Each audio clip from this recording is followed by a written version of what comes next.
Super. So it's wonderful to have you all here today. It really is exciting to do this kind of work. And what I wanted to do today was just talk to you a bit about a paper that Ian Turner and myself and another colleague, Yasu from Nottingham, published about a year or so ago, that I've put a link in the chat to if you are so inclined, but I'm just going to kind of summarise some of the main headings of it.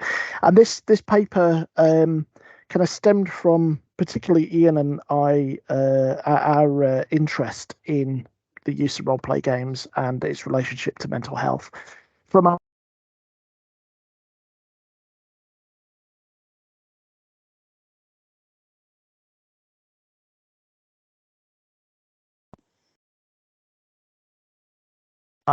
is everybody here able to hear me okay? Oh, you're back, Ian. Yes, I think you froze. I'm back. Yeah, that's fine. My 6-year-old's on an inset day and I think he's streaming Minecraft videos, so I've got a lot of competition here. Yeah, we published this as a kind of a bit of a call to arms about this, and that then led to Matthew and Lucienne get in touch with us to talk about some of these ideas, which eventually led to this event. So I'm just going to highlight some of the kind of key points from our paper, and then I think Matthew's going to kind of come in towards the end and talk about kind of some of his interest that this paper sparked and where we'd like to go a little bit in the future. Is that right, Matthew? You okay with that? Yeah, that's fine, Ian. Thank you. Cool. Thank you. Okay, so onwards, hopefully. So what we were finding, first of all, was this kind of stemmed very much from the impact that COVID had on so many of us. And unsurprisingly, COVID has had and did have a significant impact upon mental health for an awful lot of people, with large increases in depression levels and anxiety levels, as well as negative effects of interactions between family members. And there was also, over the course of the pandemic, from earlier in the pandemic to mid-pandemic, quite a decrease in the way that people were coping with the pandemic. And, at the time that we published the paper, there was a lot of post-COVID challenges that were being anticipated. And although I couldn't claim to be an expert on mental health, I think you don't need to be too much of an expert to see that those challenges are being seen in the population. And what we found as well was a significant increase in the rise of the use of role-playing games during the pandemic. So a focus of our paper, and indeed of today, has tended to be on D&D. Mainly because of its history, its prominence, where it kind of fits within the history of role-playing games. As many of you probably are familiar with, it was originally published back in 1974. And to say it's grown considerably would be somewhat of an underestimation. Some estimates have suggested that 50 million people have played the game. I must admit, I'm not entirely sure how you estimate that. But there was quite an increase in the revenue associated with the playing of D&D during the pandemic. And D&D Beyond, which is a key platform for playing D&D and indeed other role-play games online, saw a doubling of subscribers during the pandemic. And I don't know about many of you. I'll be interested to hear in the chat. I personally definitely saw the playing of role-play games as being really important to my mental health during the pandemic. And what surprised me and was part of my motivation with discussing it with Ian for writing the paper was also talking to my friends and other players of how important it was to them.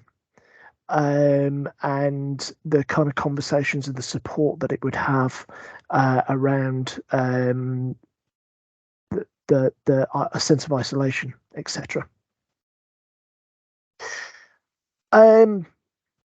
When we're talking about the relationship between role-playing games and mental health, historically, particularly when we're talking about D&D, as many of you may be familiar, there's been a checkered history with D&D in terms of its association with immorality and indeed delinquency.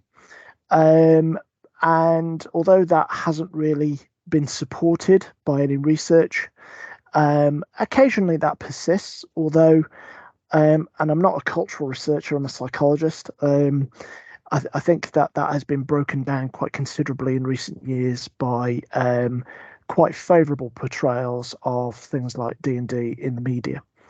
And the research kind of supports that as well. What little research there is out there that we cover in the paper, that there really isn't a great deal of association between the use of these kind of games and more negative psychological associations, but actually can have more positive associations as well. So there's kind of tentative research suggesting that the use of role-play games on mental health is a positive thing.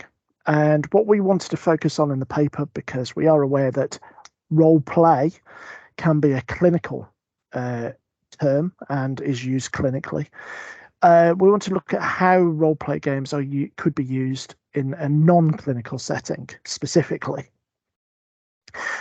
Again, not a great deal of research into this area, but there's been work looking at how the way that we interact through a role-play game can help to meet those kind of real-world needs. And I think people were seeing that a lot during COVID, where you're getting that sense of connection.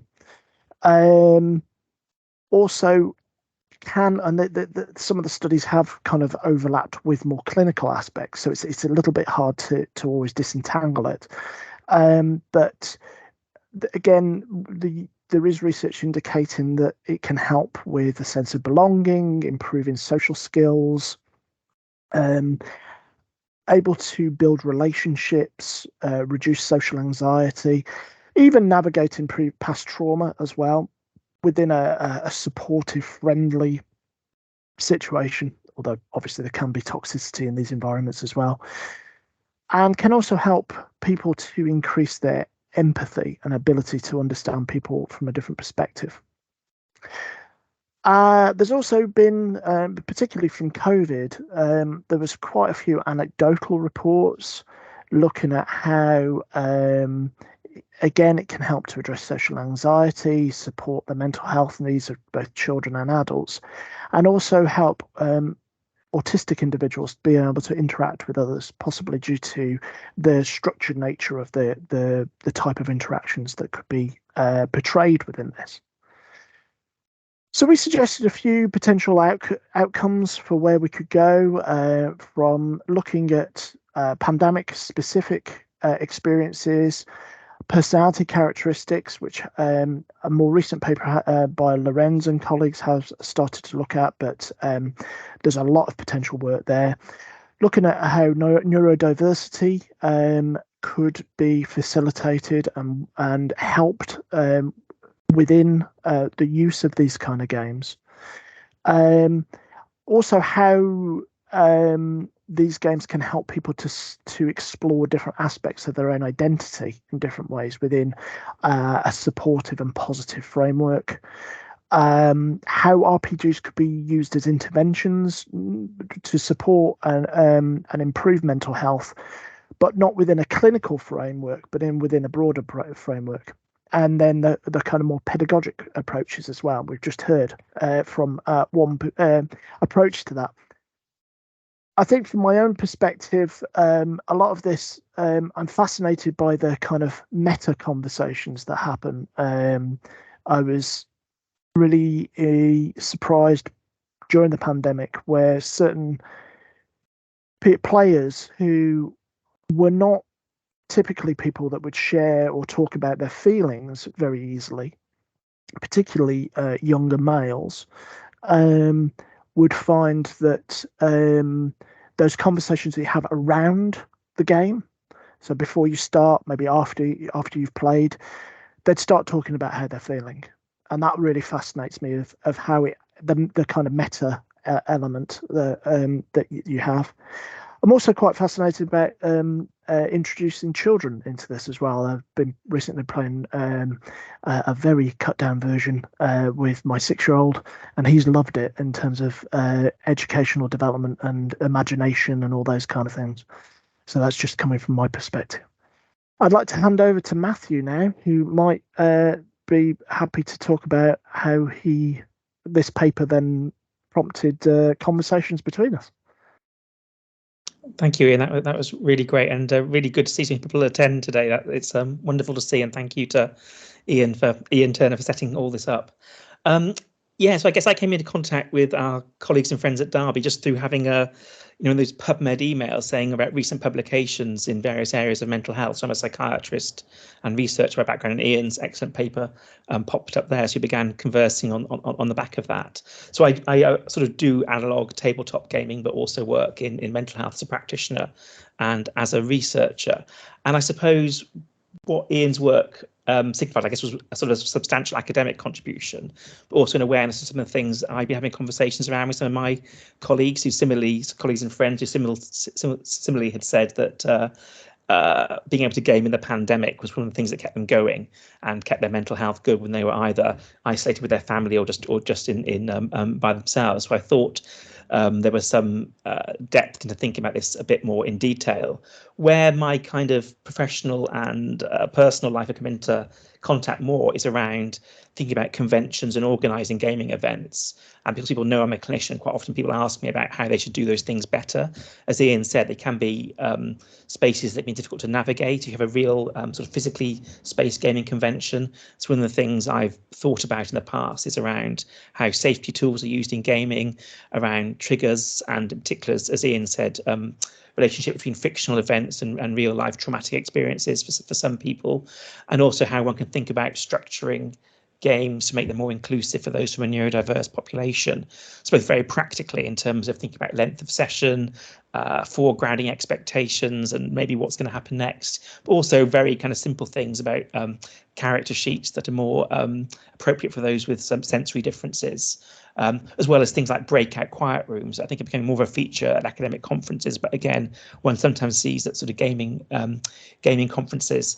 The other element is yes, again, I guess friends have mentioned to me how they found it helpful with social anxiety and with managing other difficulties around social cognition, and found the gaming world, perhaps a bit like Ian was saying, how emotional conversations can come out by accident, as it were. It's a bit like, if you're a parent, they say to talk to your child when you're driving. It's a bit like that. The emotional stuff comes out sort of tangentially to the activity in going on. So a lot of people find the conversations very, very helpful. Okay, so those are my few reflections. So we're hoping that we're going to continue working on some of this. And obviously, Lucienne's currently working with me as a postdoctoral research fellow on a Wellcome grant in Birmingham. And we just had this, and we're walking around campus trying to organise a conference. I just happened to say to Lucienne, what are you up to this weekend? And Lucienne said, I'm going to play D&D in Wales, I think. I thought, wow, that's so I found another person. So that was really, really exciting. So I'm looking forward to, I guess, merging some of my academic interests with a kind of personal hobby interest. For me, I got back into the hobby after a long period of absence, and in part that was probably due to being a young parent, my partner being ill, and just trying to think of a social activity that could be home-based or online, if that makes sense. I think gaming is the kind of thing, pre-pandemic, you can invite people around for, a pizza and whatever, or you can play online. So you can sort of keep your family obligations in parallel with some gaming stuff. So that's how I found it personally helpful, years ago. So I'll pause there so we can keep to Ian's time here. But thank you